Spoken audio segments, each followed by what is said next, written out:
Hey there everybody, Sari here, and welcome back to a slightly pushed back return to the weekly reset. I am sorry I haven't streamed much of FEH or put much FEH content on the channel at all lately. It's been a busy couple of weeks. I had family over for the holidays, and it's been a bit of a whirlwind. A fun whirlwind, but it's been busy, and I haven't really been able to do as much with the channel as I would have liked. I'm hoping to get things back to normal though in the coming weeks. Although with Engage less than 2 weeks away now, we might end up cruising a little bit on Heroes for the initial release of that. But we'll see when we get there. For now, we're going to be taking on the end of the season. I was honestly hoping to have a decent defense set up by now, but I ended up just sort of putting together a bonus season defense with note for the extra lift mitigation.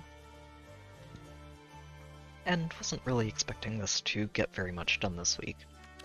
I definitely was not expecting to get a pretty solid set of successes. It wasn't a flawless defense by any means, but I was expecting a lot worse, to be honest. And we only ended up losing one match that counted this week for the entire season. So it worked out pretty well. I haven't actually looked through all of these, so I don't know what exactly they've been using, and if we're just beating some lower level opponents here. But we'll see. It's interesting, I haven't seen a whole lot of Linjas in a long time. The Desperation setup's neat for her, especially with Eliwood to give her a Kento and some extra support from Ashe and Asker. The pre-charged Ruptured Sky's interesting. I almost thought they would be going for lethality with Asker helping to pre-charge it, but I guess not.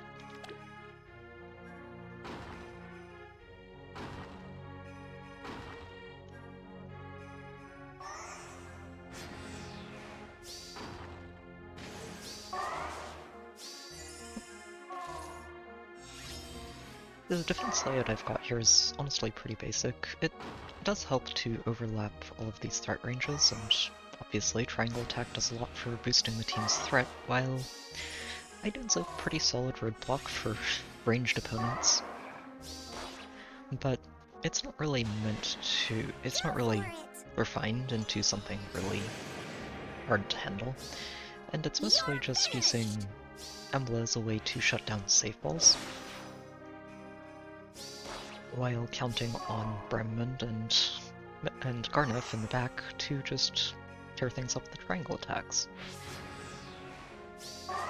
So I get a good snipe when I do, thanks to the Bolt Tower, and, well, Pathfinder means Embla gets to find Peony. Time to sleep.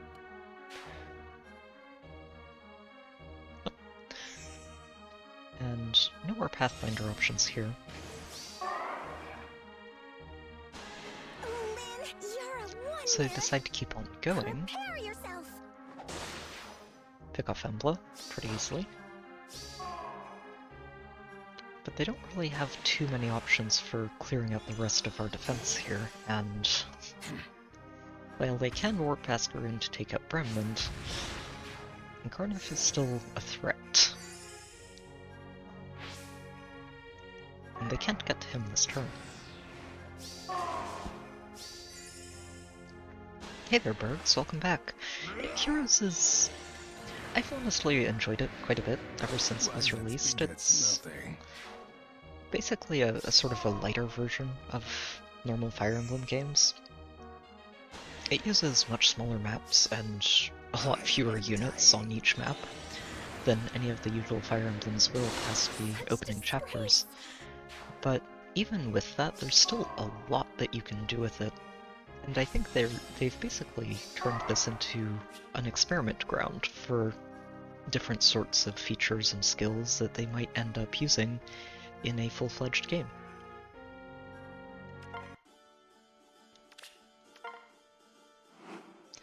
So this one, oh, this is Gale Force team. So they've got the recently released Winter Cordelia, who enables a different flavor of triangle attack for the team, along with a Summer Edelgard, who I'm a big fan of personally. She's really great for Gale Force or for a multitude of other strategies, and I just think she's a really, really strong unit. They also have a Vantage option with Camilla on the side. So they have a lot of different ways to approach this, even a tank option with Brave Edelgard. I think the priority is for Gale Force and Hit and Run, and then intercepting the team with either Camilla or Edelgard, depending on who has the better options. So they decide to go in right away, but unfortunately their Edelgard doesn't have above 65 hit points, and the Hex Trap just shuts her down immediately. She's not surviving this. She's, yeah. While she's very good at Gale Forcing with this skill set, she's not that great at tanking hits, especially when I take my stand here. Bran is quadding. I detest swimming.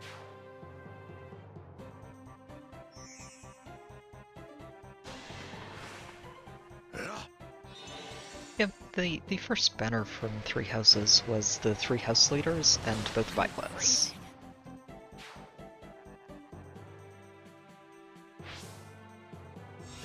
They usually tend to add the popular characters first and more consistently for alternate versions.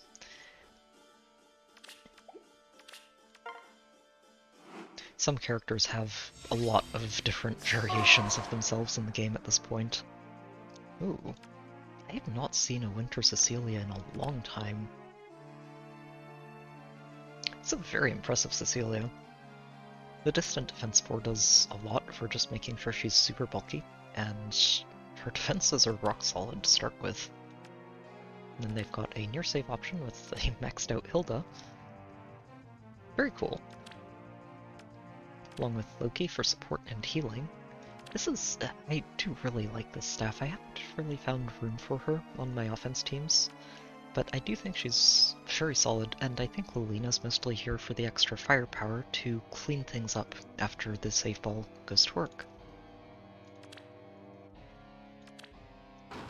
The slight problem with the save ball is that you have to be very careful about where you're going to bait from if there's an Embla on the other team. There's an opening on this one. I think if they just move Hilda up one tile, they can just bait from there. But even then, you do still have to survive a Catria Ball-enabled triangle attack. Okay, so that is the angle they're using here. Oh no, but then they move Loki over, and Loki is getting undefended thanks to Embla, which means Garneth can just move right in and take him out, and take her out.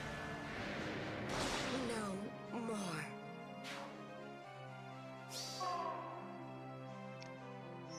Gets danced, and... oh wow, Catria just goes in on this. Oh, that's right. So, I actually hadn't considered this, but they're also engaging on turn 3, which means that Garneth gets to go in on this with his special turn 3 activation, and prevents counterattacks on anything that isn't a mage. Oh jeez, this was a very brutal snowball. Time to sleep.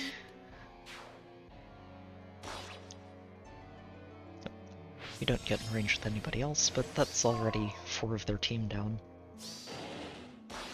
They did keep going here. I think it was a 6 knockout win for us on this map.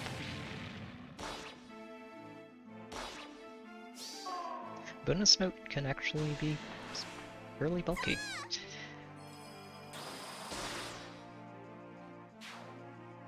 I'm actually quite impressed that she was able to tank that Lilina outright. From here it's just over though. Garneth's just going to pick them apart. Such disgrace. I'm honestly really happy with the investment I put into Garneth. He isn't a unit that you see very often, and I think that's enough to make a lot of people underestimate him and what he can actually do.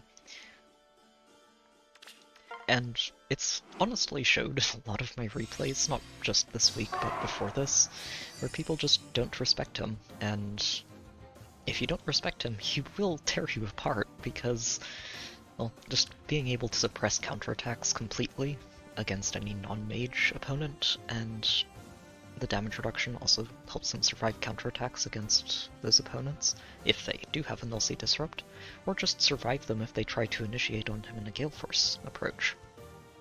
Along with a Null Follow-up Seal and a Lull, he's actually very difficult to speed check.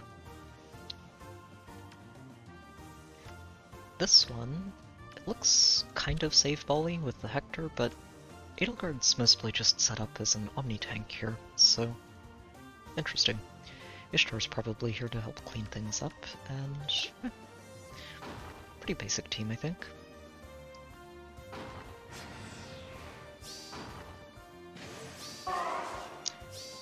Looks like they might just be waiting for the bolt tower to go off. They might try to start the fight a turn ahead here. Oh, and that's exactly what they do. So starting the fight on turn 2 means that the bolt tower fires on turn 3 and really helps with cleaning things up, and means that you don't have to worry as much about the healing tower afterwards. They're also baiting from the spot that Embla doesn't reach, so Hector does get to save Edelgard here. He saves Edelgard, but he doesn't survive that combat. And, well, Bram keeps on going. Redmond has not really aged as gracefully as some mythics have, but they can still do a lot of damage if you're not being careful. Feud is still a very powerful effect when it applies to any opponent. And I'm actually very curious to see what they're going to get for the remix. They should get one later this year at some point. There are a lot of really, really interesting remixes on the horizon this year. We should actually get one for Legendary Edelgard at some point, and I'm really looking forward to that one.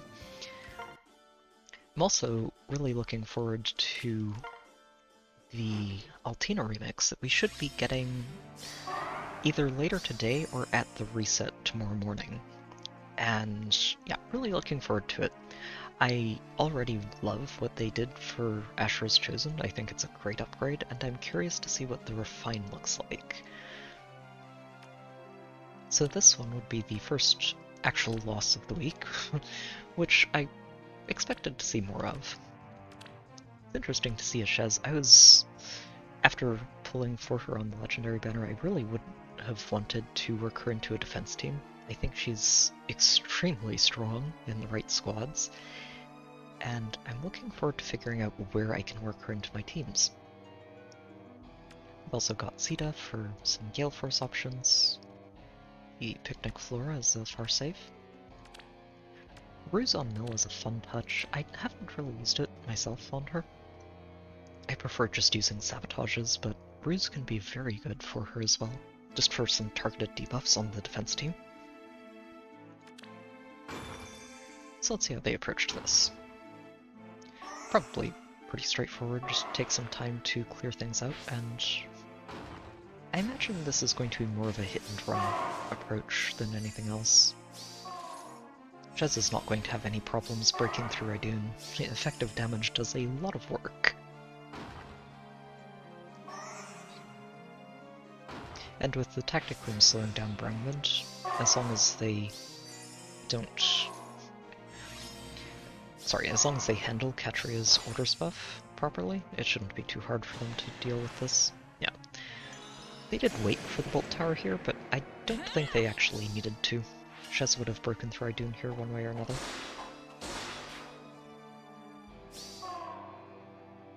Yep, and then dance, reposition out. And we don't really have the best dance follow-up here. And I think... oh, actually, I think Milla's... no, Milla shouldn't actually be isolating Eldigan here. Okay, I was curious. Because they kept Milla over in that corner. Oh. Yeah, Embla does get in range, but she's just not fast enough to break through Shez. And nobody else gets in range there. So that's, I think, just a case of Emblem not quite being at an investment level that she could do that. And I think a lot of her weapon actually goes offline below 25% health anyway. Careful in the water. Double check that in the next round. Yeah. And then from there, it's pretty easy for them to just start cleaning everything up. All they really need to do is make sure Note and the two mages go down, and as long as Eldgun's the only one left alive, he's not really going to get much done there. Oh, they did gamble on the trap, too. They are having some problems with Garnev. Did nobody die? Oh, that's right, because they have Flora, so they really didn't have to worry about anything at this point.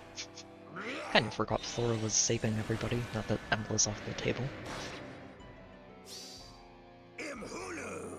Garnev gets to attack safely, but he's also not quite going to break through that. Just got a lot of res. Even with the lull involved, it's just not really enough. And sadly, Bram isn't going to punch through that either.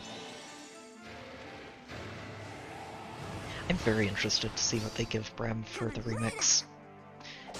I had an idea a while back that basically enhances the feud to, instead of just neutralizing the effects that you could benefit from with allies, it just gives those effects to Bramamund instead. So it's like a theft of those buffs, instead of just cancelling them out. I'm unstoppable. Which would be a really cool effect if they end up doing that, since you can play around it, but it's hard to, considering the current state of the game. And it means they should always get a solid amount of value out of it, no matter what they end up attacking it to. Yep. This would be the one that actually cost us lift this week. Ooh.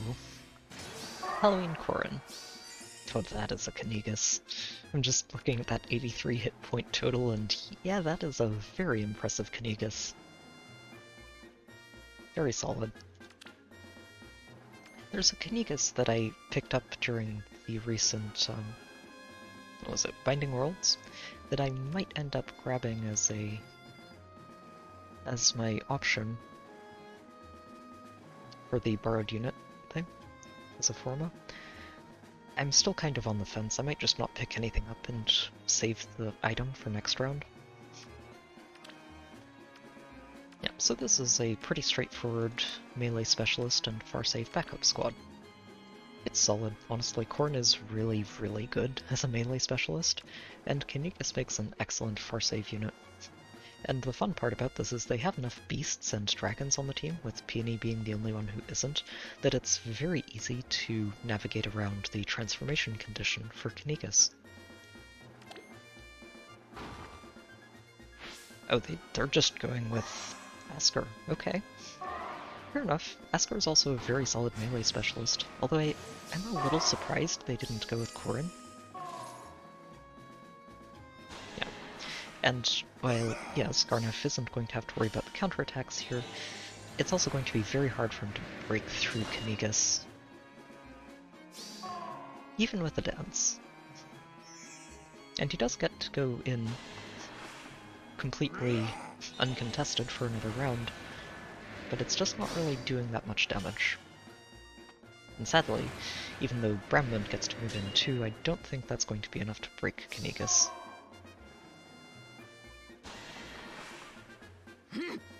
Yep. Bram gets 2 hits and almost makes it through. 27 hit points. But we don't have any other ranged follow-up there, so it's just Asker going to bulldoze his way through the rest of it.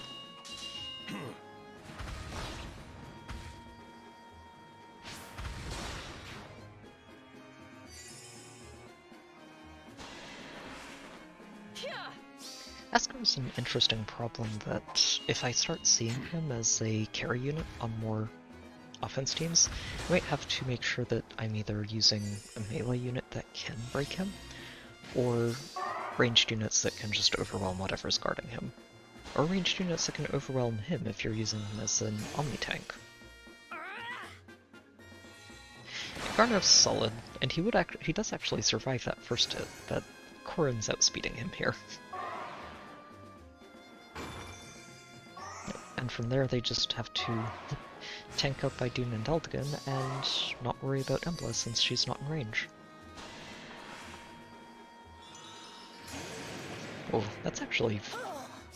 I don't know if the true damage is added into his visible. Let's see. If it is, then that's actually really close, which is impressive since Idun is strictly enemy phase build here, and not using anything that would help her when she attacks a melee opponent. Yeah. It's very straightforward from there. It's a very impressive Knigas though. I do like seeing him. Doesn't look like they're going to end up getting this ether pot though. Yep. Esper versus Embla. Embla's not having a good time with this one. Even if she does survive. Which gives them another shot at actually reaching this ether pot before the end of the match. I don't know if they're going to bother.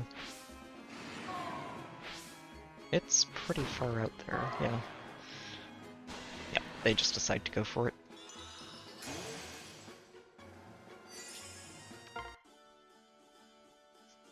We did end up getting another success after that, which is fun. With a Brave Dimitri Omni-Tank setup, looks like. I'm really sad that the only Brave Dimitri I found in Binding Worlds was basically just base kit with his Refine and a premium rally, because that's someone I would have picked up in a heartbeat if he'd come with just a little bit more investment. I do like seeing Eliwoods as support. I've been using him a lot myself as a support unit, and he's just so strong, as long as it's a wind season, which it is this week and will not be next week. The bonus doubler and cross-map buffs, along with the Kanto one, just open up so many options, especially if you can get it landing on more than just one ally. He buffs himself with it all the time, but if you can get it targeting 2 or 3 other people on the team, it starts getting absolutely ridiculous amounts of value.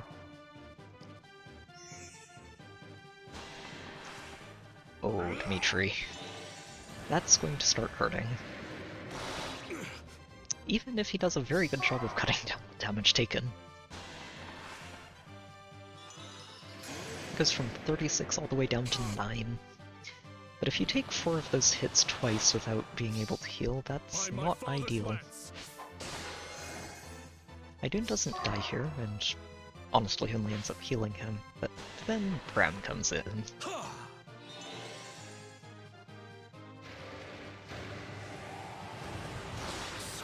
And that's just a bit too much for Dimitri. Nobody else gets in range, but I think that was where they called it. Yep, just losing Dimitri was enough for them to move on. This one's another clean loss. It was a very feast or famine week on defense. Either we aced it on the offense, or the defense got aced in turn. I have not seen too much of Duma on offense teams since his bonus week. It's interesting. I do think he's still very solid and can be hard to crack. He's really good, especially against pre-charged special type teams like infantry pulse squads, since he gets to just disarm that and then probably prevent them from recharging it thanks to a guard effect, and just his very, very hardcore follow-up denial. They've also got an Edelgard to help player phase things. Ullr's very good at that too. And of course Eliwood to just help to make everything a little bit more ridiculous. They did a good job synchronizing these attack stats for Duma, Edelgard, and Ullr all at the same time. Very nice stuff.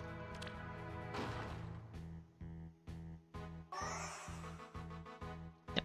And this Edelgard actually meets that hit point threshold for the Hex Trap, so she can just go in on Katria turn 1, pick up a second knockout on Eldigan, and then use that third Gale Force to probably just retreat out of range, and not worry about the first turn, thanks to the safety fence. Yep. Nice and clean.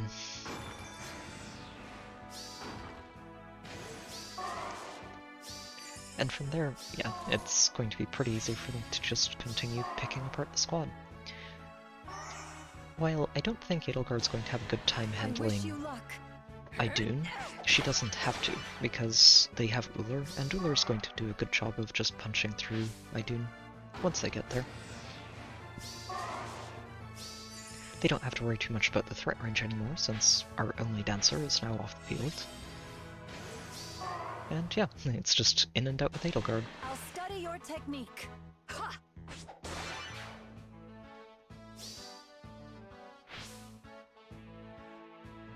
Yeah, like I thought, they don't want Edelgard to try attacking into Idun. The triangle disadvantage and effective damage counterattack is a little too much for her, but they just need to bait the team out enough for Ullr and everyone else to go to work. Oh wow. You'll get him, Elliewood. I was not expecting that. I'm impressed. He does hit very hard, actually, after his remix, while I mostly just keep him as a support option. If you give him the right skills, he can do a lot of work. Yep, and Ullr gets the first hit on My feet stand firm. the pre-charged defensive and Deadeyes through the rest of the health total. I wish you luck. And then Edelgard can clean up note, and that's the end of the match. You offend me. Gets a little bit close there, just a little bit close. I'll But study at that your point, technique. Note's slow enough for Edelgard to just finish her off with a single hit, even though her weapon's offline. This one, no knockouts on that win. Interesting. Raphael. Raphael's a great support. I'm actually using him on my Kronya team, with Kronya specifically this week. He's really, really good since he can pre-charge an infantry unit, an infantry unit specifically, if you have infantry pulse, by 2 charges at start of turn 1. And that does a lot for bringing some strategies online. Especially since he actually has a pretty solid health total, especially with a pair of seals helping that out. And he's supporting Aster. Oh, so this is just a pure Gale Force squad. Interesting. Yep, full Wings of Mercy chain. So they're just counting on getting, I think, Edelgard into Wings of Mercy range, which might be harder than they'd like since they're only using 1 Fury. I think I see what happened here, though. This Edelgard, unlike the last one, does not have 66 hit points and steps on a Hex Trap, and that's the end of their shot at the defense. This one... Okay, I think I see a trend here, with the Corrin that's showing up on their defense, and these 2 Corrins. Ooh. This is a Corrin fan. And she is in the top 20, I think it was, for CYL so far this year, and the very limited intermediary results that they gave us last night.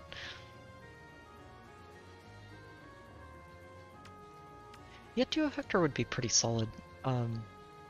Honestly, I think just a solid near save option really helps to shut Summer Edelgard down. A near save option that can handle her just means that she is basically off the table.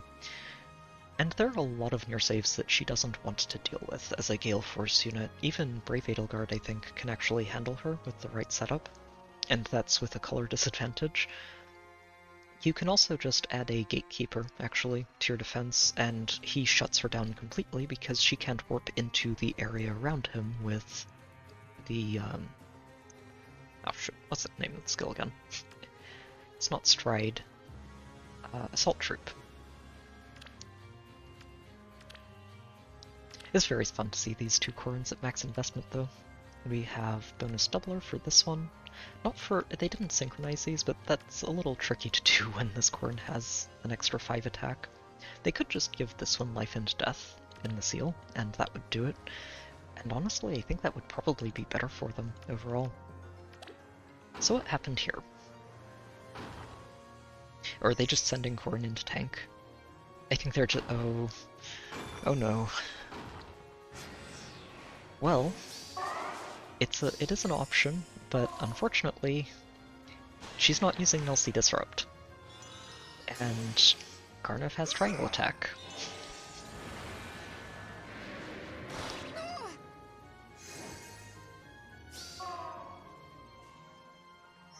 But that's good to hear, Galaxy. I hadn't actually tried it myself, so that's actually really good to hear.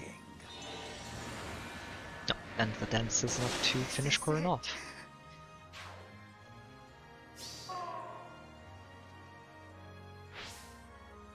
Nobody else gets in range, but I don't think they continued it from here. Yep, losing one is enough. Then this one was another 6 knockout win. Wow. Oh. That's a Hector. They had a really good catapult here, sniping both of our key structures right away. Oh, maxed out Brave Hector. I haven't seen many of these lately. It's interesting to see how few of them are around these days.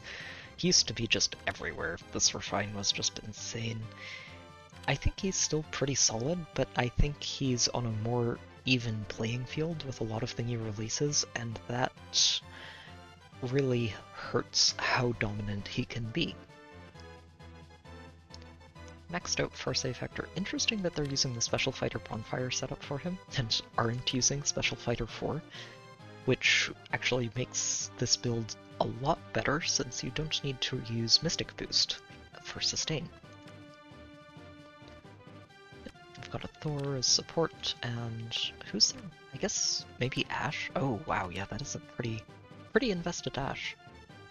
Solid, solid. I was trying to figure out who their melee option was and then remembered, that's right, it is Ashe's bonus week. I haven't actually used her too much as a carry this week myself. Ooh, oh wow, that is a glorious air. I love it.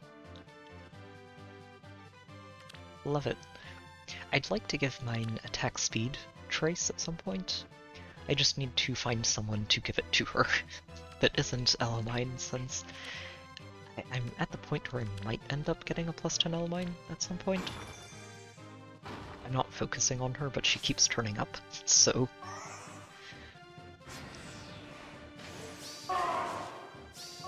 Alright, so this one, I wonder if they just ended up getting Emblood here, since they're going up the wrong side of this to bait without getting hit by her. Although there is one corner here that they can do that from. Oh, okay, so they just got rid of Idun with Thor to start. Tamarier is still really good, honestly. Like, she's done so much work for me over the years. And just that extra 5 attack speed debuff that you get at the same time frees up a lot of skill slots for basically everybody else. Okay, so what they were doing here is not using Hector as a save unit, but as the point unit. And while Hector himself can't be saved, thanks to Embla, he can still save the peony that's standing next to him, since she didn't get hit by this. Unfortunately, he's getting triangle attacked by the Catria. Nope. And honestly, Catria was completely enabled there by Garneth, again. I do. Garneth just opens up so many holes in a lot of offense strategies, or defensive offense strategies. The Gale Force ones still work very well, and it's why I'd love to work Gatekeeper into my Dark Defense as well as my Anima Defense. Since, honestly, I just feel like he shuts down so many options.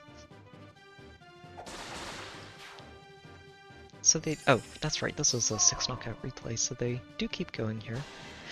Oh no. I'm seeing why they kept going here. Oh, now I feel bad that they ended up losing this, because they don't have an escape ladder down here. So this loss just counts. And oh no, that hurts. I'm so sorry.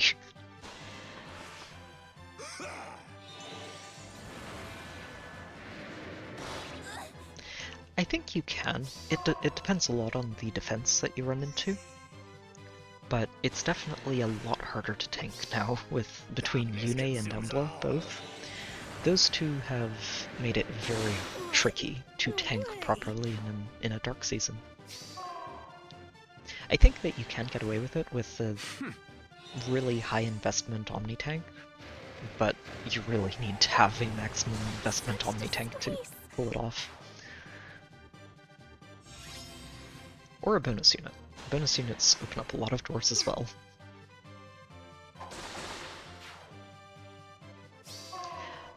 I expect a lot, honestly. The Geoasker's very strong, and I would be surprised if we don't see a lot of him as bonuses. I'm not going to be using him myself because I didn't end up pulling more than the freebies on that banner and didn't get lucky with that, so no Geoasker for me.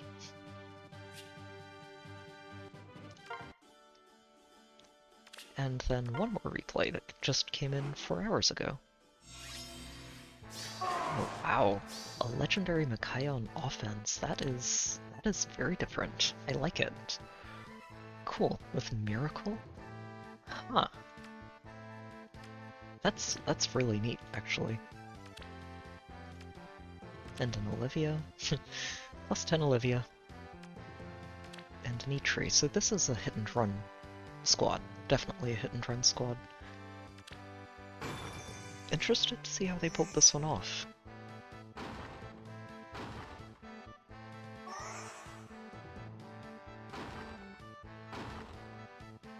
Yeah, New Year's Ash does seem like an absolutely fantastic Vantage option, especially in her bonus week.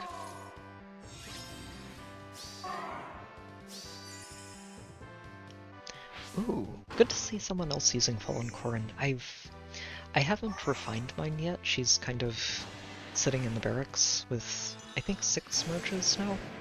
She's just sort of slowly gotten merges over time.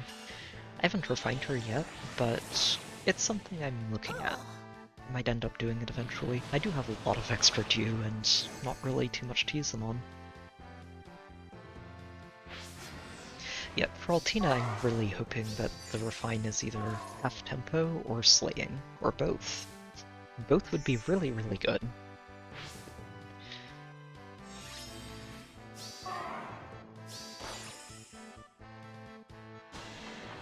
Yeah, so it's just going to be a hit and run. Once they crack Idune, then, well, Micaiah and E-Tree are just going to have a very easy time picking their targets and cleaning up the rest of the squad. Especially with E-Tree's Kento. Kento 2 on a flying unit is just very, very strong.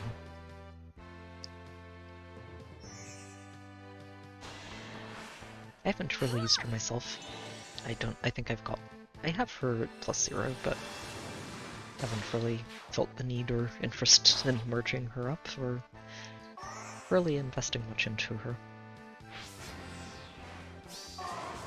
She does seem like a lot of fun to use though. It's very bulky. Oh no. Oh Garneth, you just can't quite get it because... Okay, the reason he doesn't actually get this knockout is because he's out of range of Unity. Oh no. Oh, that was so close. Oh well, that's okay. I should consider giving him a different A slot, I think, than Unity. It's really, really strong until the formation starts to break apart. Finish would be a very fun option for him, but attack speed finish is still really, really hard to get your hands on. Although, we do have another option for that in the Nino alt that's coming up in 2 days, I think. I think the banner's in 2 days. Speaking of, that banner is looking very tempting. I wasn't planning to pull on that new seasonal banner at all. I'm trying to save my orbs, since I am planning to pull for some Altinas on her remix banner. And what I'm hoping to do is just wait on that seasonal banner. If I can convince myself to wait long enough for the Hero Rises votes to start coming in, it would be really nice.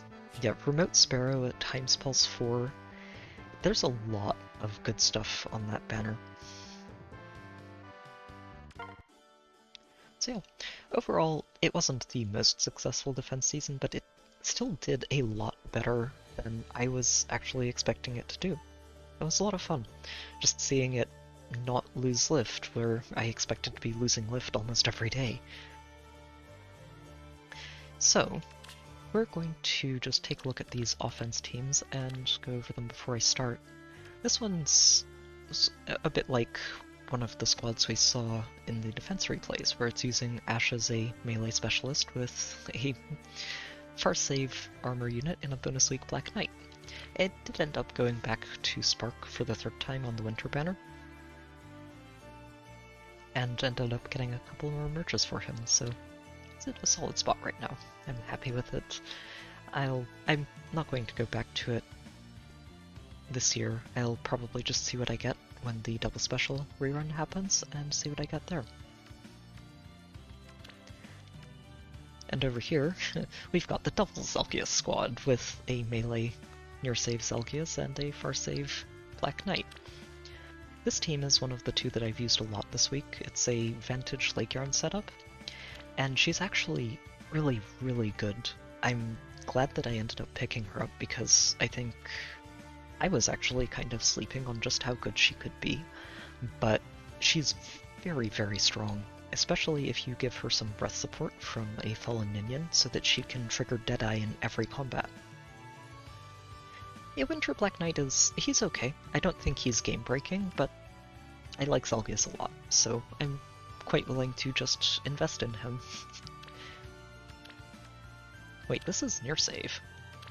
Oh, I'm glad I spotted that because this was going to be very tragic. Let me fix this very quickly. I don't know why I have near save instead of far save on this team. Okay. Okay, and Ashe is using...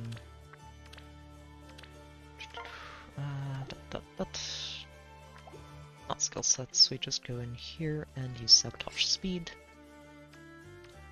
I believe she's using Sacred Cowl and another Fortress Res, maybe. Let me double check. Yep, that's it. Mill is fine. You are also fine. You are also fine. Okay, there we go. Fixed. I'm not expecting to use this team here, but we'll see. I'm running saves because honestly, Embla's not infallible. If you're not using two Emblas on the team, there are blind spots in her ability to shut down saves, and those are not too hard to actually take advantage of. If you are running two Emblas, well, I'm probably using a different team. Like this one. The bonus doubler and breath on Lake Yarn, especially with the Kento involved, just makes this... it makes her very hard to stop, and she's bulky enough to honestly survive a hit to get into vantage range if you can't just take advantage of a bolt trap to do that for you. And it's been a lot of fun. This team, though, this team is where I've been having the most fun over the last few weeks. I did end up giving Kronya Spiral 4, and it's been one of the best investments I've made for her since I built her in the first place. It does mean that I have to adjust the team slightly, and I'm using Raphael to fully enable Ruptured Sky on turn 1.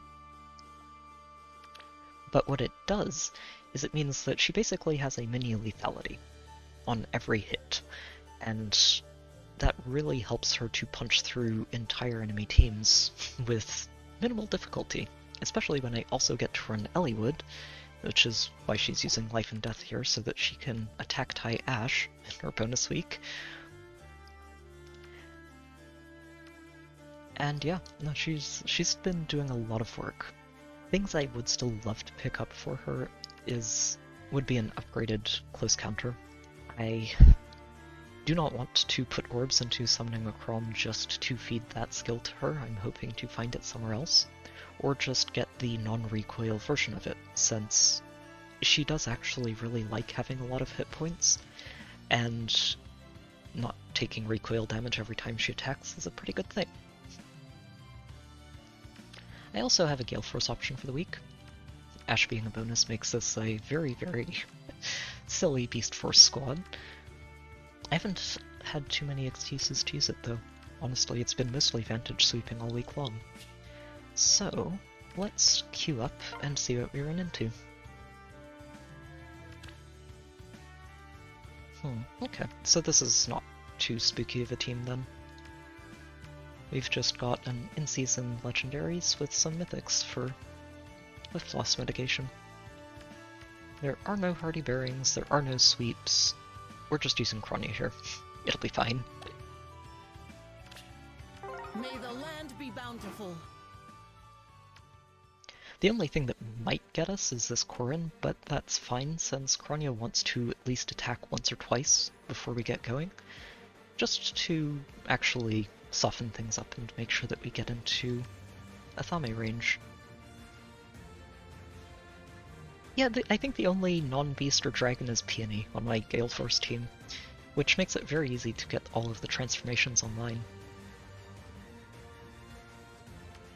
Okay, tactics room we don't have to worry about.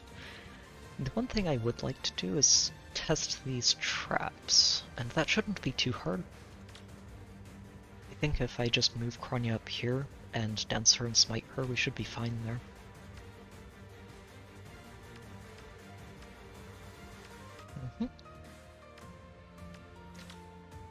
Alright. Wait, I do still need to open this up. Huh. Here. This works. I do not object. Ash, you can Time go to ahead and do kill? that. We'll have... I don't want to break this just yet, actually. So I vow.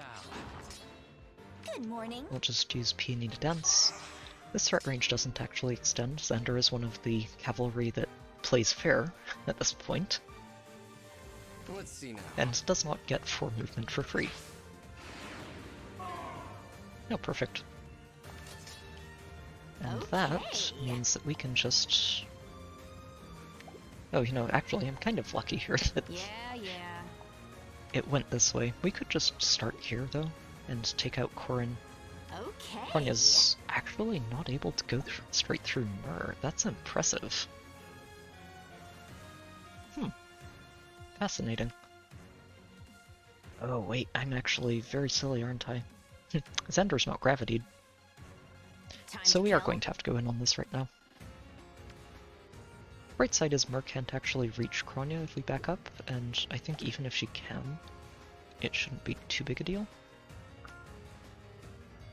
I've really messed up here.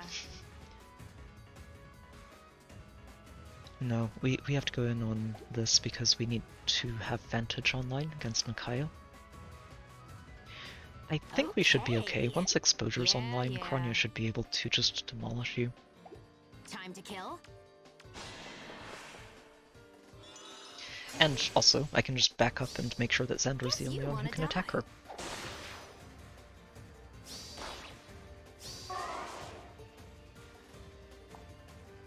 Yep.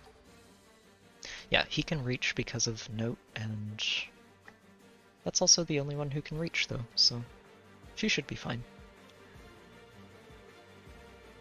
The question is if we want to actually get more enemies involved here. Let's see.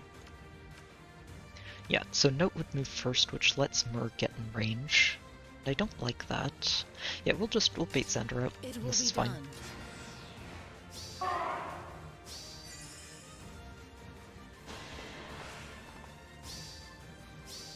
Ooh, You fool. is he gonna survive this? Nope, never mind. Kronia hits very hard. Oh no, Micaiah. Bye-bye. Guess you wanna die. No damage reduction for you. Special Spiral Force is very good. That double Pathfinder, though. Okay, so from here we can just clean things up. I was actually not thinking about Pathfinder at all there, Okay. but that's okay. This Myrrh's very bulky. I don't appreciate it. Yeah. So this, though, I did pick up a very, very cool Sothis in the Binding Worlds last time, and I won't lie, it's a little tempting to grab her and just have a max investment Sothis in the barracks, but I think there are better options, honestly. They really did not give her a good remix, and I can't understand why. She's a popular unit, and yeah, there was that little snafu where people could have gotten free copies of her, but still, there's no reason Time not to to make kill? her good. Let's see. Yeah, let's start with Note here. Let me see. Yeah, you move first, which lets Myrrh move 3 spaces. Huh. We might just end up killing Mur here, though. Okay. You're in my way.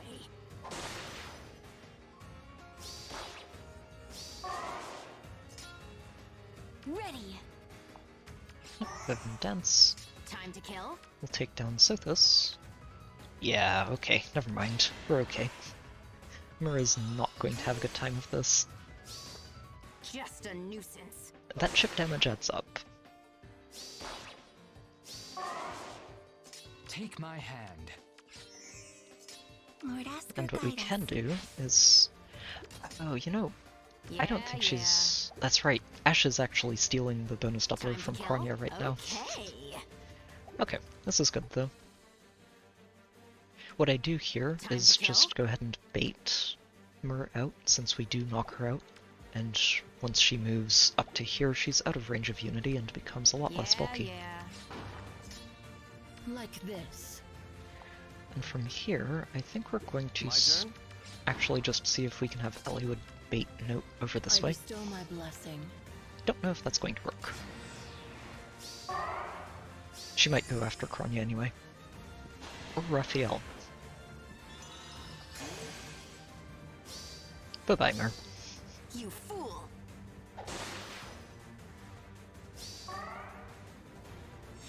Okay. I think this is okay. Eliwood can get up here and break this. And I should be able to have Kronya break a couple of things to get in here. It will be No, done. you're going to smite Peony. What's your plan? Maybe We're going to go this ahead and way. dance you. Let's see now. Have you grab that and counter back. We have one more dance, and we also have Ashe. Okay. Oh, the menaces are definitely not helping either, are they? Time Makes to it a lot kill? harder for Kronya to actually get these to stick. That pot is in a very annoying spot. If I just break this and then dance her to get to the ether pot, then Note actually ends up full healing, and that's not Yeah, ideal yeah. when Kronya isn't getting a bonus doubler set of benefits.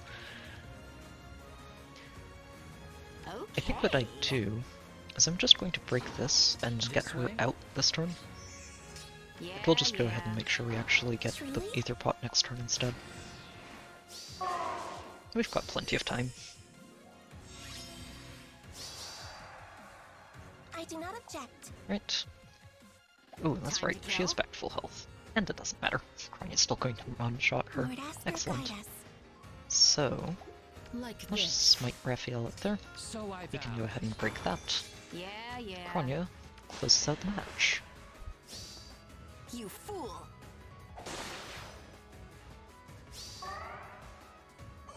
Alright, one down, one to go. Let's see what we run into.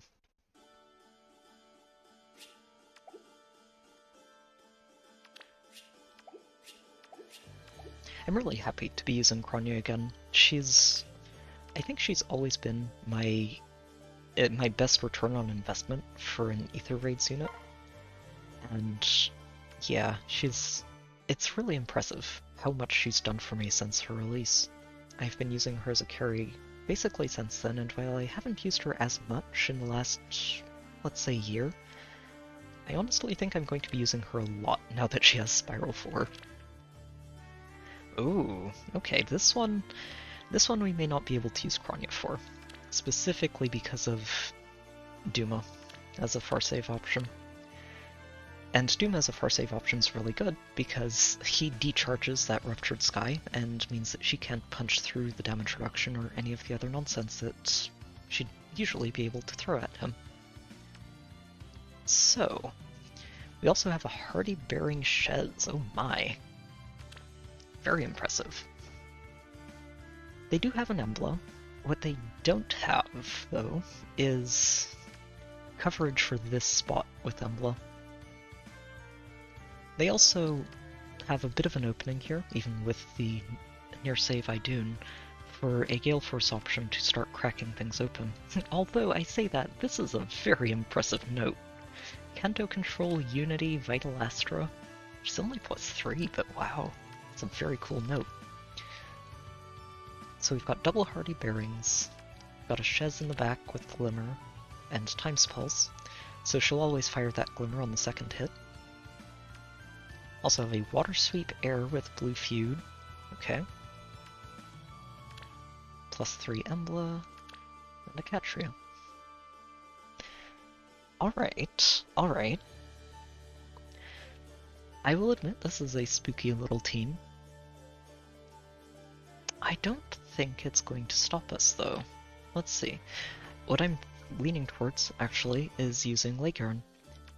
If Leikern can break through Duma, and I think she might be able to, the Aegis on the first hit isn't really going to slow her down as much as they might want, since she hits twice. And she's going to match his attack, so... Oh, it only works on the first hit anyway, so if she can hit him for most of his defense, or for most of his hit points on that second hit, then having the first hit basically neutralized shouldn't really matter. We'll see. He doesn't cancel bonuses. No.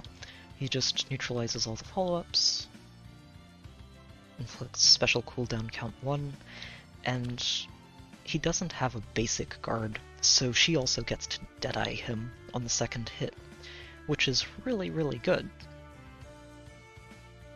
The only trick then is making sure that she also gets to break this Shez. The Shez does worry me a bit, and I don't think she'd survive that Glimmer. The bright side is that the Shez is not using a lull defense or lull speed. We might actually just be able to tank it from right here after killing Duma.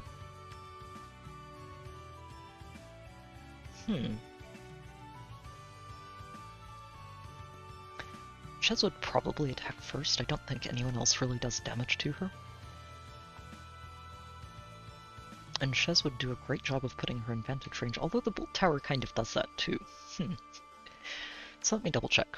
Duma would have 47 defense, apply -6 attack to Leikern. And Leikern has 63 attack, +6, +16. So this 6 gets cancelled, 63, 79, another 12 from Elliewood. And if 63 plus 16 is 79 plus 12 is 91 attack, then she gets a triangle advantage for 108 times 2. That's a very dead Duma. Even without the Deadeye involved, that is a very dead Duma. And nobody actually has guard, except for Embla, and, well, Embla gets destroyed by the simple fact of she's a red flyer attacking a blue archer. It's not ending well. So I guess the real question is, can Shez do too much damage? Or does Leikern just not care? I should also check and make sure that Air is not surviving a normal hit from Leikern. Oh, it just has to get below 25%, so as long as she's below 12 hit points after the first hit, she doesn't get the miracle. I think she can do that. Even with... she wouldn't have any support here regardless, and that's fine.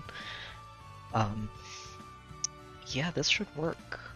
Especially if we take out the Duma immediately, because that means Catria doesn't get to attack. We will tank that Chill, I don't like that. Actually, sorry, no. She won't tank that Chill, that is going to go directly into Ash, who has way more defense than you do. Yeah, no, I think Leikern's actually got this. I don't see really that much that's going to stop her from shredding this, especially since... oh no.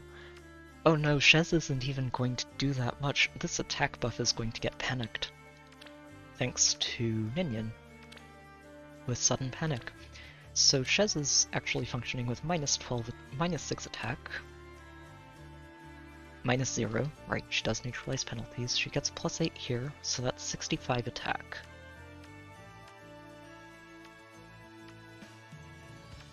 Yeah, there are no other attack bonuses.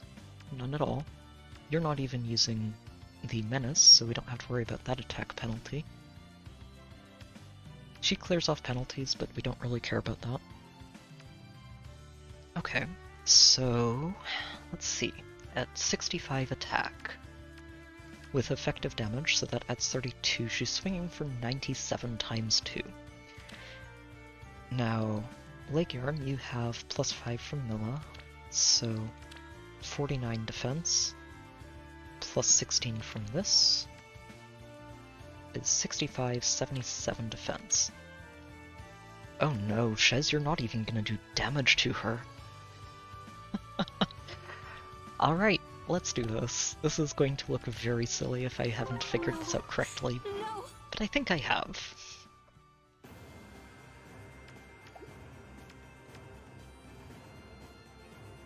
So the only thing I do need to make sure of is that we get Ash all the way up here to help her, or Eliwood.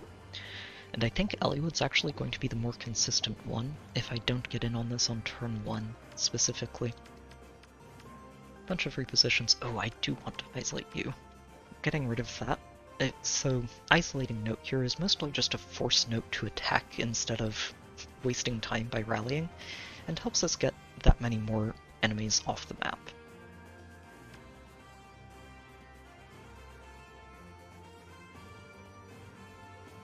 I think Idun might end up surviving, and that's okay. She shouldn't even do damage to Leguarn when she's got the defense tile working. Yeah, so I think what I'm going to have to do is put Eliwood up here to enable Leguarn's weapon. Ash, you're just going to help people get out of there.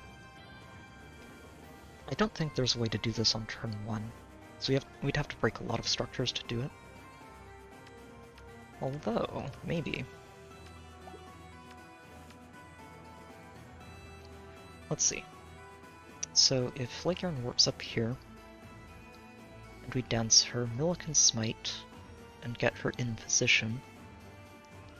And then it's just about making sure that Ash gets in there too. And she'd have to specifically get into this tile, which might be tricky. But she does have Kanto. Kanto 1 does a lot. It might help us do that. Let's see. So if Leguarn just moves here, this tile itself is safe. No.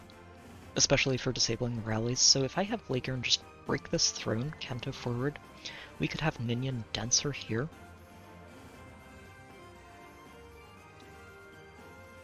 Okay, hold on. I think I like this. So if Ninian dances her here, she can just move into position. We can either pick Duma off or not, it really shouldn't matter. And from there, all we have to do is get Ash up to this tile. If I smite her before... Yeah, okay, so take a step back. We move Leguarn here, break this, Kanto forward. We move Ash here, and just reposition Ninian. No, that's not it. Oh, right, okay. So Leguarn warps here, breaks this, moves forward. Ash moves here, breaks this, moves over to the left 1 space. That lets Ninian jump here to dance Leguarn. We can smite... hold on. Yeah, no. All we have to do then is get Milla in range to... Or Milla and Eliwood in range to smite her twice. I'm losing track now. Let's see. So Leguarn's here, has used Kanto. Ash is here, has used Kanto. Oh, she only needs to get smited once. Get in position then. Oh, perfect. Okay. Alright, let's do this. Staying quiet. Oh, that's right. Kanto control. Never mind. We'll just have to wait. That's okay. Yeah, there's nothing that actually reaches you here, so that's fine. I do not object. Ash is not going to be getting the bonus doubler, so we are going to need Eliwood to be the one who gets up here. that's fine, it's also doable. I bestow my So we're just going to blessing. move Milla down here, Let's see now. move Eliwood this way, and Ready. have Peony get here. This also lets Peony buff Eliwood and What's your plan? Lake Yarn with Res for next turn, which I hadn't done yet. And yeah, this is fine, just end turn.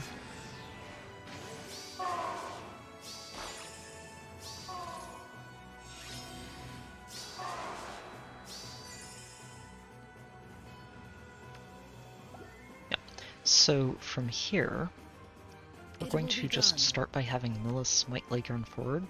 I want to scout this damage with Shez. Sure. Oh, well, right, we can't because Duma. Thank you, Duma. From darkness into darkness. Duma just dies. And the question is whether or not we want to kill him here. If I don't kill him, that actually means that I do ends up surviving too. And that could be a good thing, since it makes it a lot easier for us to pick up the ether pots afterwards, even if we don't need the ether pots. Oh, shoot, hold on. I'm really silly. I forgot to Staying quiet. dance Leghorn Sure. with Ninian. That Yes. is an important part of this. Good morning. It's okay. We can just dance Milla, smite again. Like this. Okay, From and darkness now Duma's into very darkness. dead. Yeah, I don't think Shez is going to be able to crack Leghorn. Or anyone, really, will be able to crack her. So if we kill Duma, the only person who survives is Katria and maybe Idun. Big maybe on Idun. Staying I think that's quiet. fine. We'll be able to navigate, and if not, it doesn't really matter anyway. Let's see now. We'll just open this up. That's fine. From darkness into Bye, Duma. darkness. From the shadows. Alright, let's see if I have horribly miscalculated on this and get turbo wrecked. You've underestimated us.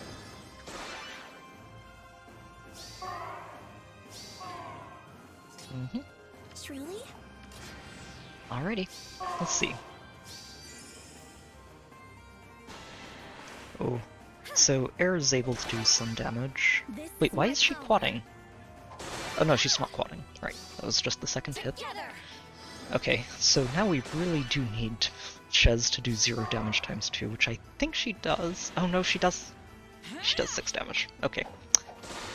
That's unfortunate. We who have lost. I really didn't expect her to hit quite that hard. Well, we got wrecked. Should have planned it out better, honestly. I should have mathed Air to see how much damage she did, because, yeah, if she does more damage, she's always going to attack first before Shez goes in, and Shez has Hardy Bearing, which kind of wrecks us. That was definitely a winnable match, I just needed to plan it better. Unfortunate. Ooh. This is another fun one. Okay. Ooh, Surge Sparrow Catria with infantry speed tactic for the Crom and the Note. Oh wow, this is cool. Oh. I'm still kind of annoyed at myself over that last one. I really should. I didn't do any of the math for Air, and that's probably not a good idea since she is green, has triangle advantage, does a boatload of true damage. I wasn't thinking. Wasn't thinking.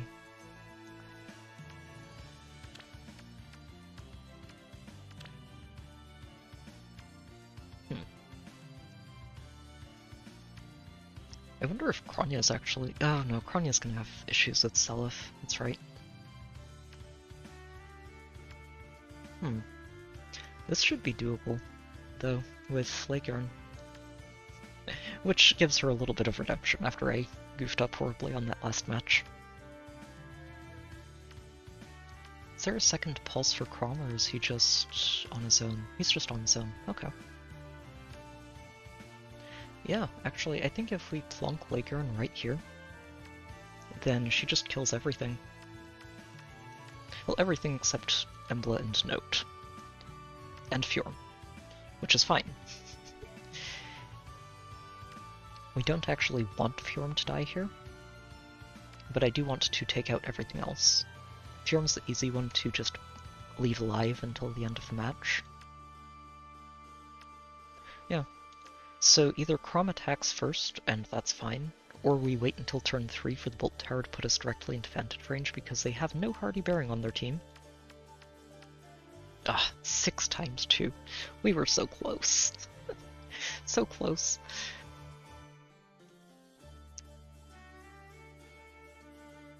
Honestly, it was more about... I think, actually, the trick to making that work would have just been to apply guard to air. I believe she has flow guard, but she doesn't have the partial tempo to guarantee those hits. I'm trying to remember if she does. She might have that. It's been a while since I looked. But if she doesn't have the partial tempo, then all we had to do was use Ninian to apply guard to her, and she wouldn't have gotten enough damage for... done to Lake Yarn for Shez to actually be able to finish her off. Sigh. Quite annoyed at myself.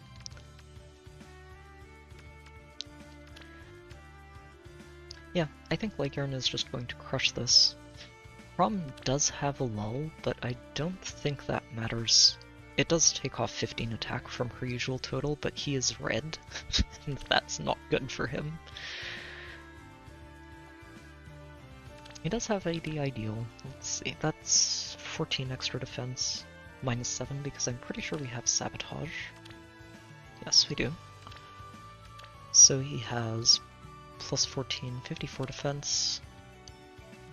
Yeah, even with a lull, there's no chance he survives. And Seliph also just gets one-shotted twice. So yeah, we'll just plunk right in here. Set up the clean vantage, and that should be an easy match. What I will need to make sure of is that we don't have anybody standing on this tile, because if we do, it can be a little awkward. And I also want to make sure Mill is over here to isolate Triandra.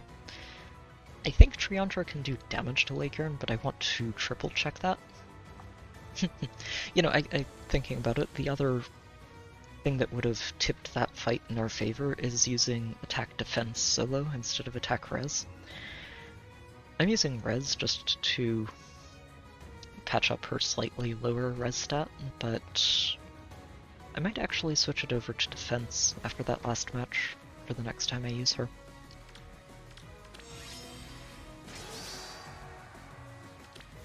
Hold on. I need Ninian to get down here to dance you. I bestow my blessing. No. We're not going to go in on it this turn. Ready. We're just going to sit tight. Ash is going to move up here so that she transforms and we start getting these bonuses online properly.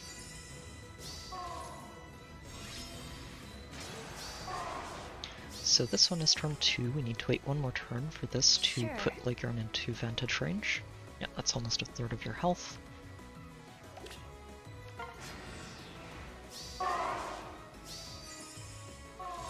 I don't really understand, honestly, using bolt towers on defense. It feels like it's just giving your opponent easy ways in. From darkness into darkness. Right. Gotta dance you first. Staying quiet. Why? No. Yep. And Katria is only affecting these 4 other than herself, so we don't have to worry about triangle attacks. And even if we did, the bolt tower puts her directly into vantage range anyway, so it's fine. I do not object. Let's see.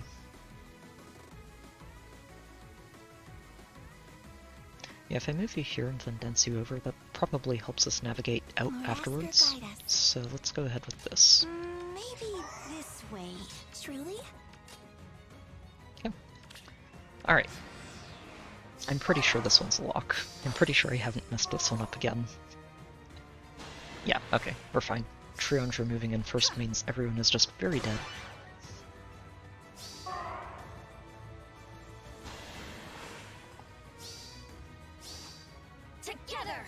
The fun part about Leigern as a Vantage Sweeper is really specifically that she can break through miracle effects.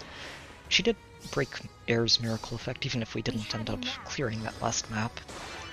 And that's just purely on me for forgetting about how much damage she can do. But being able to break those miracle effects is very good for a Vantage Sweeper, since normally Miracle is one of the ways you can shut down Vantage Sweep options.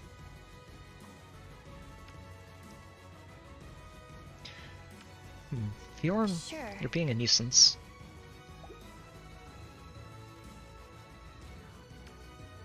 Let's see. So what I'd like to do is knock out the rest of them this turn. I don't think I can quite pull that off. Excuse me. Actually, no, we should be able to. From darkness Mostly because into Leigern darkness. in the enemy phase should be able to take you out, I think. Staying Oh, quiet. she's not getting any buffs right now. Because of the menace, right. Okay. So I need to make sure From she gets some darkness buffs at into least. darkness. Ash is still giving her the plus 16 Spectrum for her weapon. Honestly, we can just back Sure. right up here, and it'll be fine. Even if Katri and Fjorm are both still alive for next turn, we still have 4 turns to navigate this. From And darkness that's plenty. into darkness. Yep. Lord Asker, guide us. Move you... Shoot. I'm already messing up. We need Ninian to dance you. I do not object. Hollywood, My you have turn? all the bonuses too. What's your Good. plan? So you're just going to sit right here. Ash, you're Really? going to move... here I guess. Yes. We'll have Ninian dance here. Staying quiet. That gives her the attack at least, and honestly, Good that's the morning. only relevant stat right now for her. Yep, and from here we bait Embla and Note, both of which are just not having a good time of this. Sure, dodge and guard means no Deadeye is on the field, but that's still a lot of true damage, or true damage, effective damage to try and tank. Your life? Is ours to take. We might end up tanking this. Okay, no. Patria moved in first. Which means everything gets much simpler from here. Yeah, all I Sure. need to do is have Leigern go here to open this up. Let's see now. She shouldn't actually need Ninian's dance, and I keep forgetting to do this, but From darkness into okay. darkness. My it's turn? okay. Lord Asker, We'll move guide Ash us. up here, which lets us start crossing this pond next turn. Like this. Ready. Go ahead and dance Elliowood. What's your plan? Move him over this way, and start opening up our path towards that one in the back.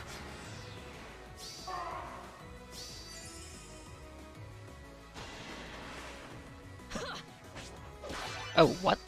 You've underestimated us. Because we healed. I was about to be very sad. Thankfully, she has no options for triangle attack, or that would have been game over right there because of the bonus weak healing tower that I completely Staying forgot quiet. to think about. Okay. It's okay. I do not object. Ash, you don't have Kanto right now, Good which is morning. fine. We can just smite her up here and she can break this for us, and we'll Sure. work Leigern over this way. Maybe this way. To pick this up next turn. Let's see now. Good morning.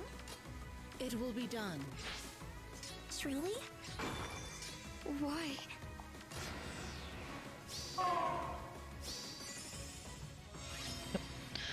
And I think we might actually end up giving this My one to turn? Elliowood.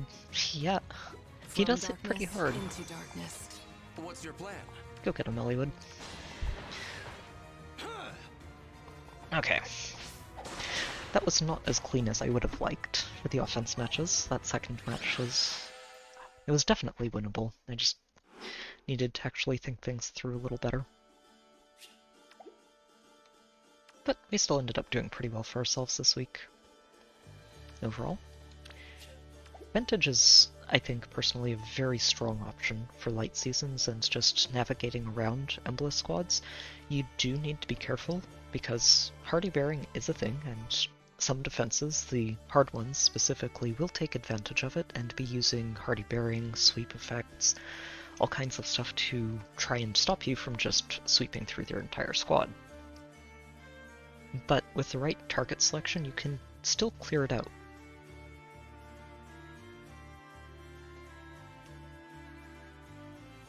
Also think that Kronya is an excellent unit to invest in, and has been for a very long time, so if you've been on the fence, I would say giving her a shot is a pretty good idea.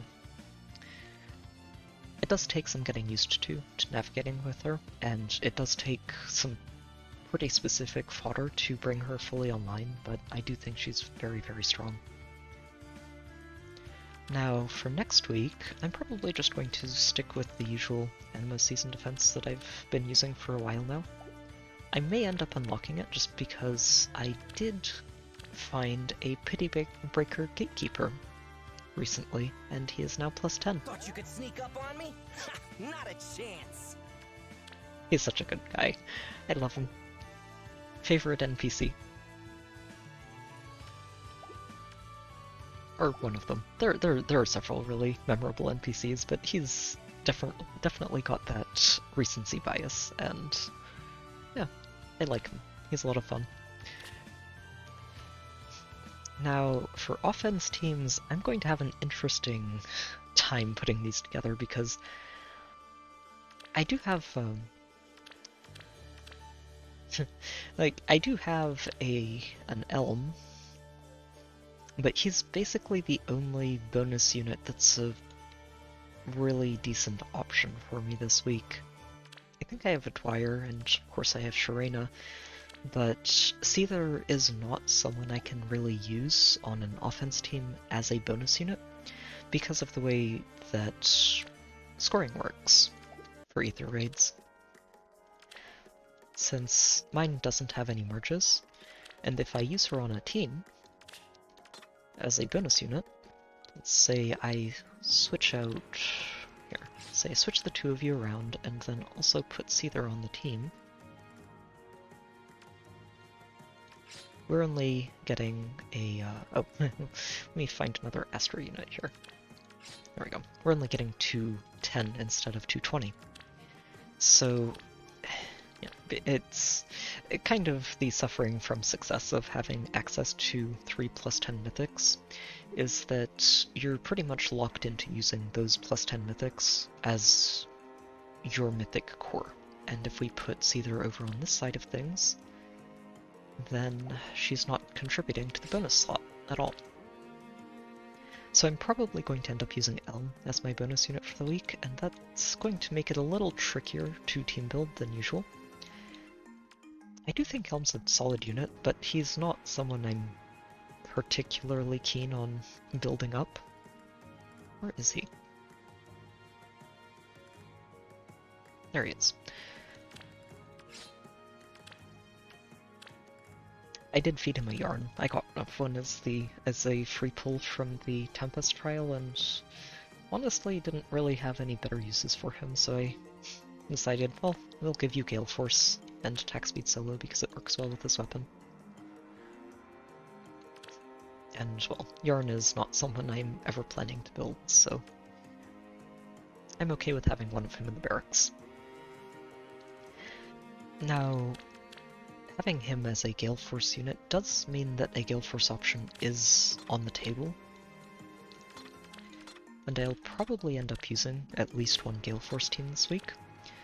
I would like to have some tank backups, even if it's going to be a little trickier than usual to make them work without having access to L-Mine. Or if I use L-Mine in this slot, then yeah, it's going to be tricky one way or another. If I do use L-Mine in this slot, then I'm going to have to use probably Thor as a melee specialist for a Farsave bodyguard, or just have a pure Farsave option. Yeah, Blessings in general tend to pile up if you're not using them actively. If you're constantly switching people back and forth, you'll start noticing them dropping and you'll wind up running out. Which is why I try not to switch people back and forth every season as much as I can. Every time I do, I kind of grumble to myself a little bit because I'm wasting blessings even if I have plenty to work with right now. I'm not in danger of running out. I might use... Well, I should actually just cut this part short and put Elm on every single team, because he's going to be on every single team as a bonus unit. And then we'll see what things look like from there. I might actually keep Byleth as Vantage unit. She's up to +5 now after that legendary banner, which is great. I'm not sure I'll end up maxing her out this year.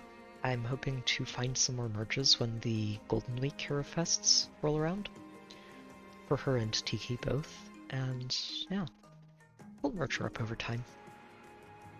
Honestly, as long as I have her at +10 after next year's Golden Week and Hero Fests, I'll be happy. That'll be good enough for me. She's honestly been a very, very strong Vantage sweeper for me. She's... The damage reduction she gets from Divine Pulse being a good way to let her just tank her way through things, rather than being just a Vantage unit, is really strong, and she's just such a great wall breaker with the pre-charge on Divine Pulse along with Null Follow-Up. She's really strong. I've been very impressed by her.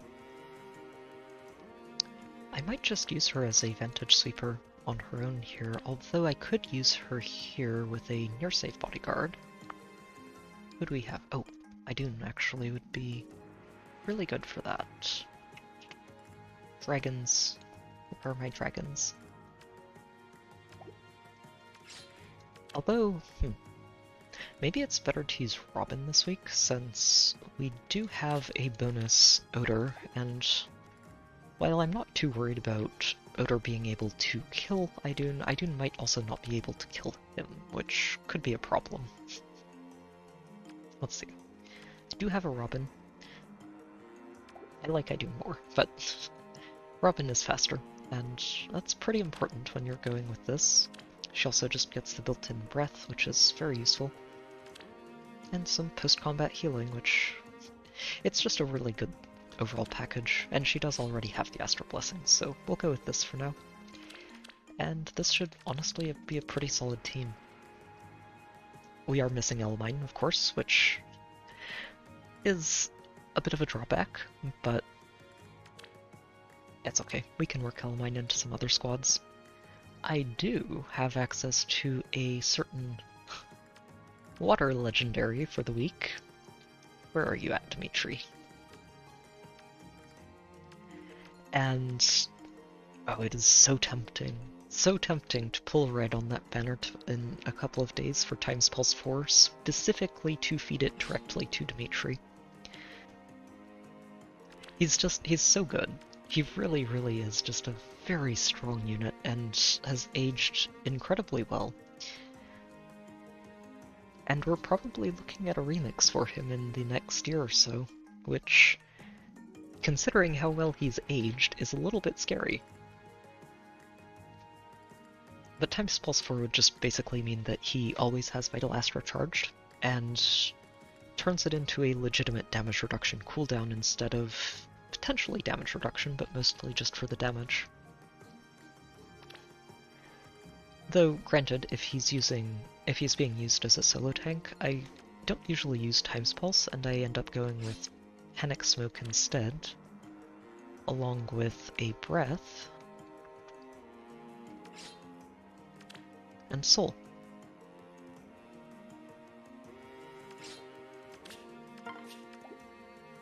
I also want to give him a better distant counter than this one, but the one I would actually want to give him, the attack version, is currently only available on Halloween Duma, and I couldn't justify pulling a Halloween Duma just to feed that one skill to Dimitri and not do anything else with him.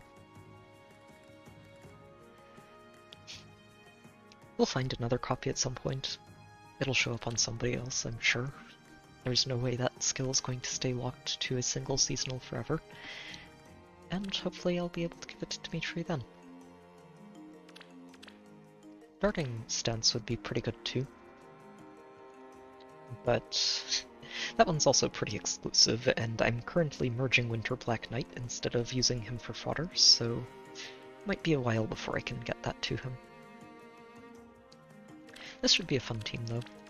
L9 gives him another layer of damage reduction if he needs it, and also shuts down any of those pesky Catrias or Cordelias, if those show up. I haven't run into any Catria and Cordelia setups yet. I'm wondering if that's going to start being a thing, but we'll see. It could be, especially if you just use them as legitimate melee threats in their own right. But this L9 is pretty much set for turning off, well, basically any Catria she runs into, even the ones that are really trying hard to res stack.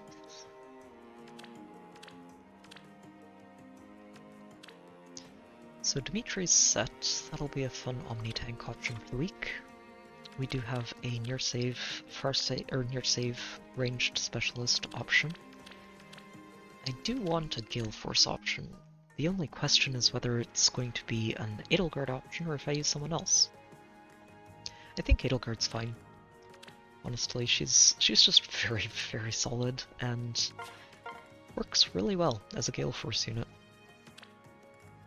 Blade Session might look a little weird on her, but I do like it since it gives her enough speed to potentially break through some of the follow-up denial that you might run into, and even naturally double. And it works out really well with Naga on the team to give her Dragon Slaying and a guaranteed follow-up. This one probably just wants another Dancer or another Gale Force option. I could use Fallen Dimitri here, who's also really, really solid as Gale Force goes. And then we can even turn Thor into a Gale Forcer as well. We probably don't need Dimitri at that point, and the second Dancer would be the better option. I'll give it some thought. The sweep is actually very, very nice for cracking open a particularly difficult front line.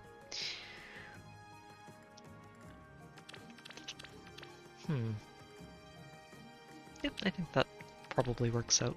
Again, maybe switch out a Dancer for Dimitri. Which leaves us 2 empty slots.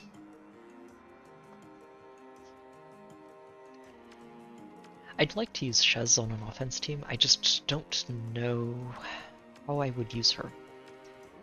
It's tempting to use her as a Vantage Sweep, but she doesn't actually have access to the true damage at all in the enemy phase. It's very specifically a player phase only feature, so you have to be careful if you're using her as a Vantage Sweeper. Being able to neutralize penalties and guarantee the 2 attacks and also have a breath effect all in the same package is really strong for Vantage. But again, you do have to navigate around probably replacing her A slot, which feels really terrible, but it's probably the best option for her if you go down the Vantage path.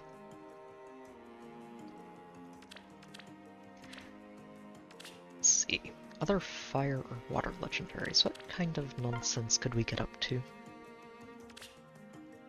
Specifically legendaries. We do have legendary Edelgard. We want to release Edelgard it up. Celica. Oh, Celica's so close to a remix. She's not getting one here, and I'm pretty sure we're going to get Thracier next month on her own without anybody else. So Celica's probably waiting until March, but she is very, very close to getting a remix, and I'm looking forward to it.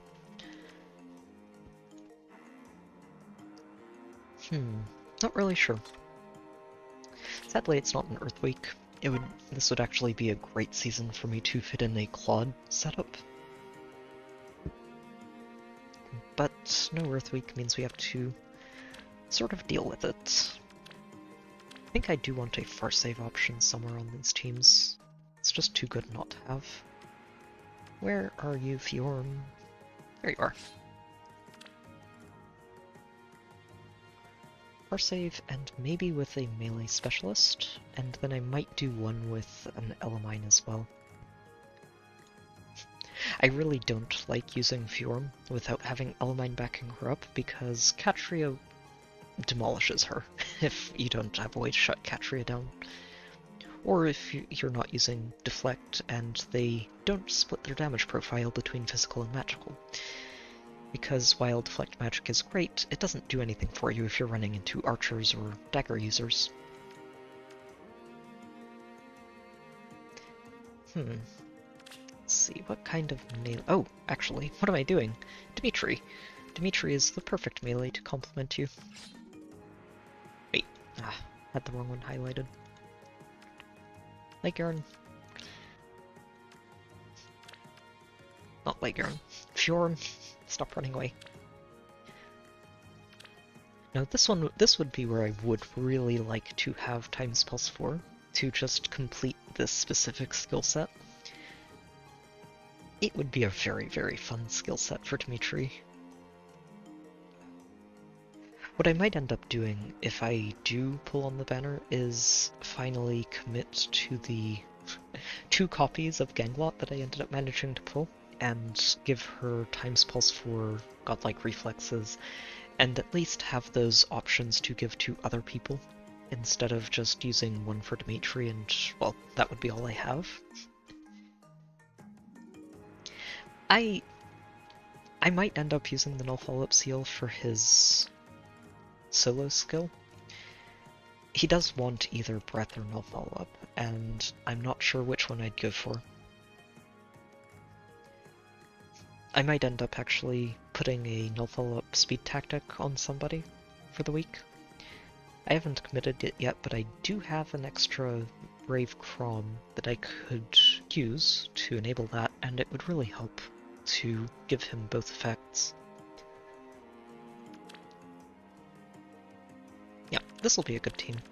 No Elamine, but again, if we don't run into a Catria ball, this should be fine. And what I might do is keep a Fjorm with Elamine, and maybe just have Thor as a melee specialist. Even outside of her bonus week, she's still pretty solid, and as long as I give her a summoner support, she should have enough hit points to survive 1 or 2 melee hits. Where's Elamine at? There you are. Yeah, so we've got Elamine on a couple of teams.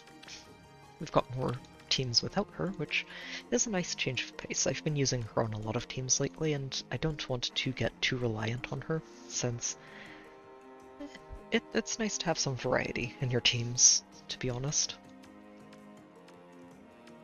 Oh, I could use Legendary Azura with her so oppressive remix. It's the strongest remix ever. Totally, and hasn't been completely outclassed by multiple dancers before and after she got it. I'm sad, honestly, that they didn't give her a better remix, but well, it's okay. We've got other Azuras that can be very good at what they do. Let's see, other dancer options. Oh, I do have Dorothea, who's honestly pretty good. She doesn't have the Null Panic, but she's a bit like a Legendary Azura on a horse. Of course, we also have Atari Azura, who's, yeah, honestly probably the superior version of Azura at this point. Could use Ninian. Ooh, actually I like this. I did get 1 extra Ninian from the Legendary banner while I was pulling on it, and she was also plus attack, which is a huge step up from the minus attack version of her that I had before. And she's... I haven't seen her too much in AR, but she does seem like a very, very solid dancer for Gale Force strategies, specifically. Just being able to give yourself another action with the dancer is just so good. Yeah, I think I'm pretty satisfied with how these are looking. I'll need to fiddle with some skills before tomorrow, but overall I think this will work. Gale Force option, several different tanking options. Vantage option, technically, with Byleth as well. What I might end up doing, actually, is switching this one out specifically, and instead of using Fjorm as a far save with Elamine, is using Summer Edelgard as a far save Vantage Sweeper, which is a very fun skill set to use for her. Since what you're basically doing with this is just setting her up to sweep any team that isn't using a wind sweep effect, and she does a very good job of it. She can keep her support squad safe just by using far save. Even if she's the one who's on the front line, she can still save the people behind her, and that's a great way to keep specific support units like Thor or Mooseball, or basically anybody who really cranks up her damage output, safe, while she's busy doing all the fighting.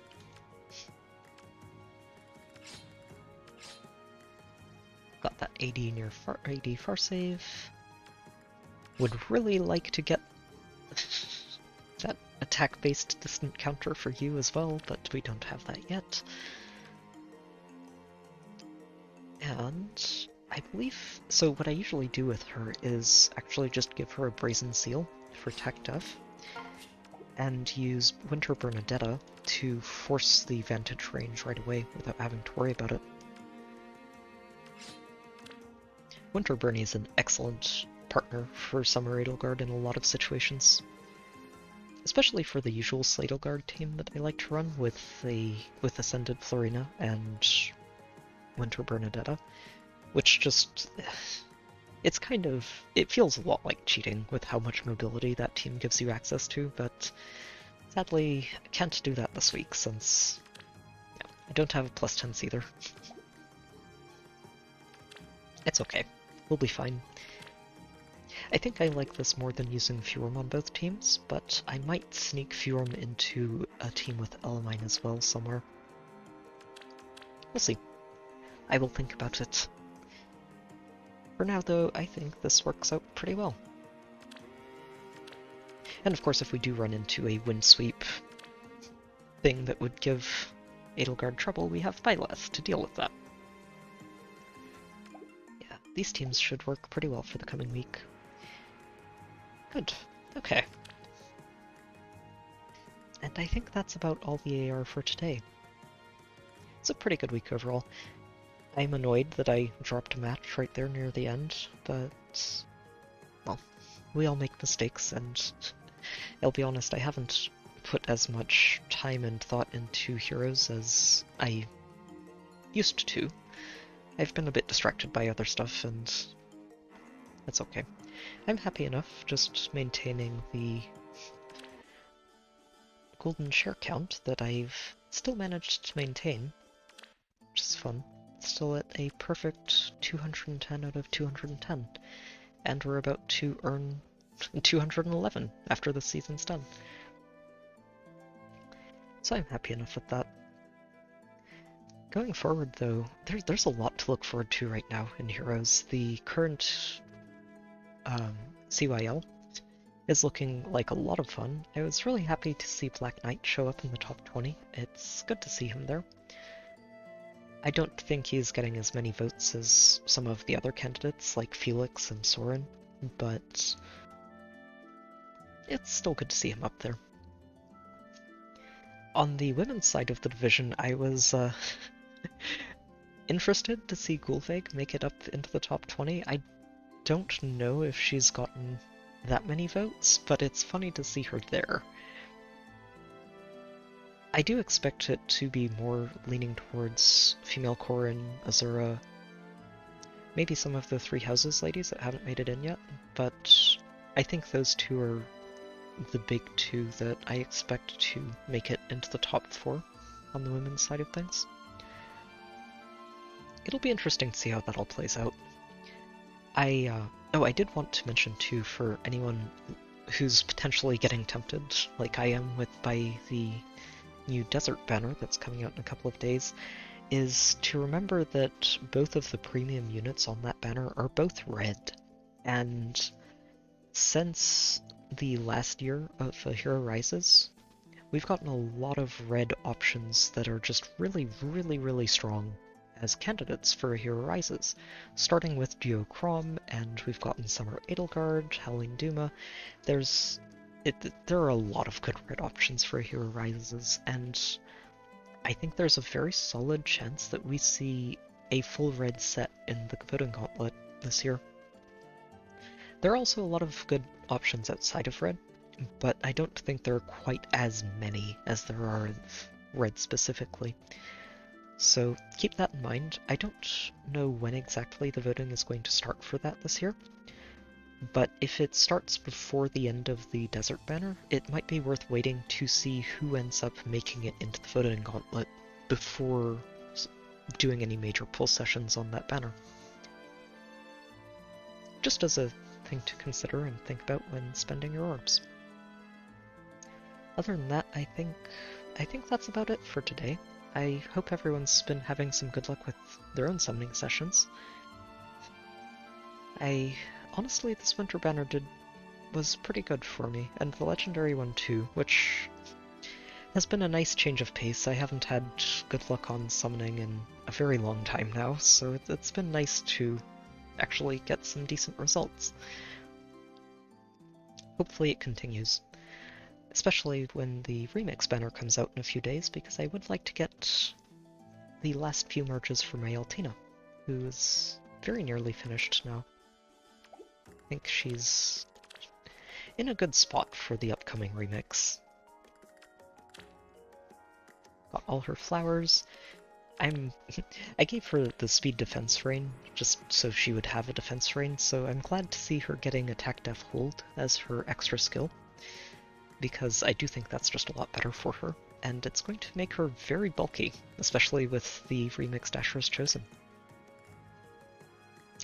Very much looking forward to this remix, and if I do end up getting her to +10 on the banner, I might end up shuffling my teams around to use her as a Vantage Sweeper instead of Summer Edelgard, which would open up a lot more options since we'd be using a Mythic as a carry. It's been a long time since I used Altina as a Mythic carry, but I'm looking forward to putting her back on the roster more consistently. Yeah. But yeah, like I said, that'll be about it for today, so thank you to everyone who's tuned in. It's great to see people enjoying this, and again, I'm sorry for not being a bit more regular with Heroes updates over the last couple of weeks. Like I said, I am going to be trying to make that a bit more consistent going forward. Although, again, we may see some interruptions once Engage comes out, because I'm probably going to be playing quite a lot of that. I'm looking forward to that game. It's going to be fun.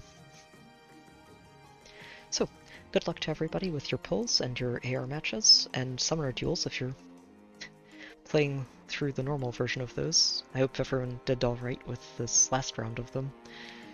They always stress me out a bit when they come around. But yeah, good luck across the board. I hope you have fun, and I will see you all next time.